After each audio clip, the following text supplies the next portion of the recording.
Picture an arcade in 1983.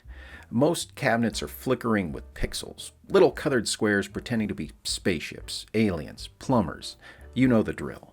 But there's one machine in the corner with a crowd around it. And not a little crowd, a real crowd, kids 3 deep, craning their necks. Most of them aren't playing, they're watching. And the game is Dragon's Lair, full Disney quality animation by Don Bluth. It cost 50 cents to play, twice the going rate, and people paid it gladly. But notice that detail about the crowd. Half of them just watching, not waiting for their turn, watching, enthralled by the spectacle of something that looked like a movie, right there in an arcade.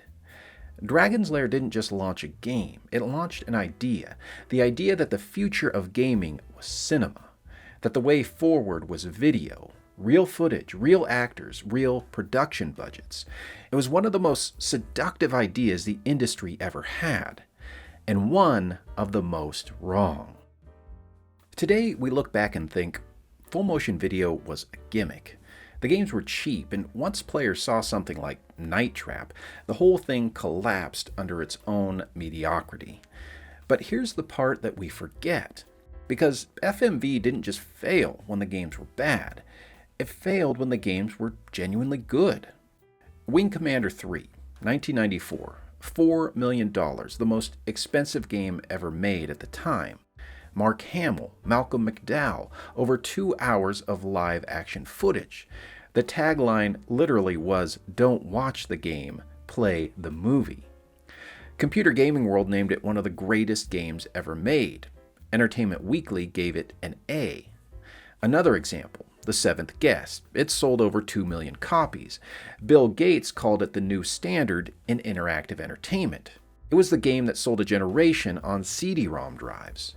These weren't cheap knockoffs. They were critically acclaimed, commercially successful titles the industry pointed to as proof the format had arrived. But it still failed.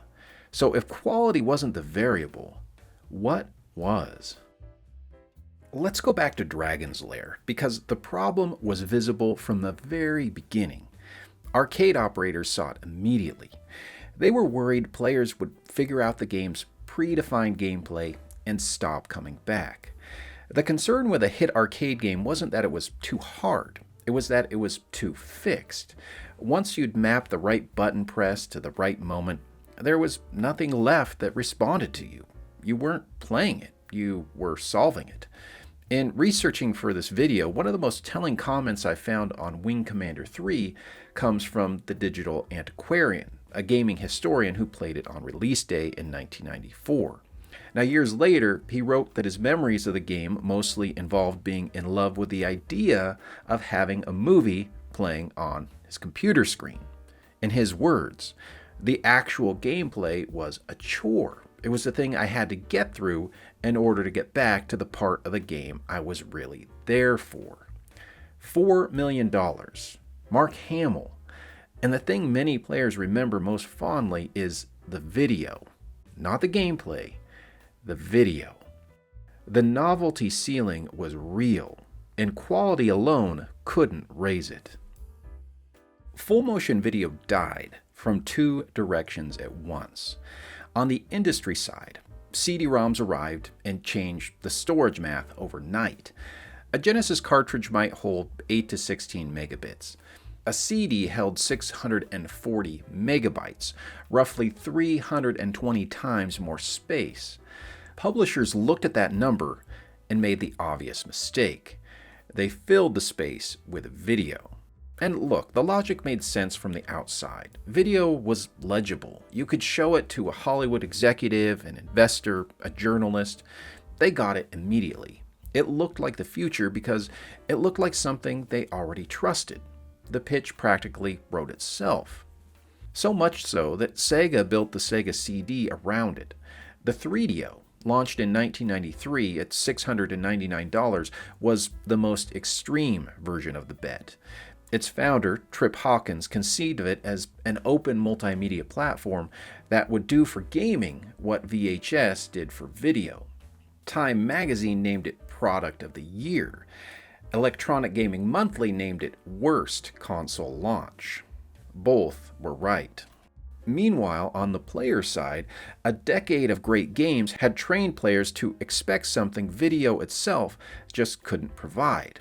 Games like Street Fighter, Mario, Sonic, these weren't cinematic experiences. They were feedback loops, input, consequence, mastery.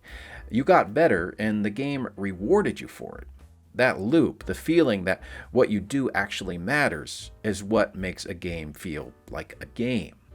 FMV interrupted that loop. The video played whether you were engaged or not, whether you were improving or not. You could fall asleep, and the scene would continue without you.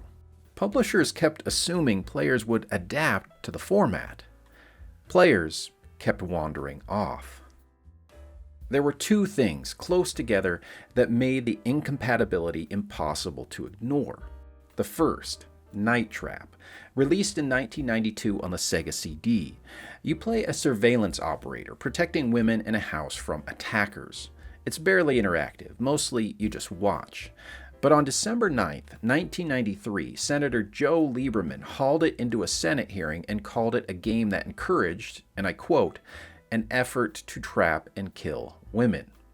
In the game, you're actually saving them. He had it completely backwards. But it didn't matter. Night Trap was pulled from shelves within a week. Full motion video's biggest moment of cultural visibility had nothing to do with the quality of the gameplay, because, let's face it, the gameplay barely existed. But here's the kicker. Those hearings directly produced the ESRB, the Entertainment Software Ratings Board, which still rates virtually every game sold in North America today. How ironic that the most infamous game in the format accidentally built the industry's regulatory infrastructure. And then Sony arrived. PlayStation launched in Japan in December 1994. After seeing Virtua Fighter in arcades, SCE president Teruhisa Takanaka said the direction became, his words, instantly clear. Real-time 3D graphics, games that responded to players, not pre-recorded video. Ridge Racer, Tekken, Resident Evil, none of them relied on pre-recorded footage as a mechanic.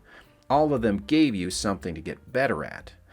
If FMV looked like a detour, the PlayStation looked like a destination.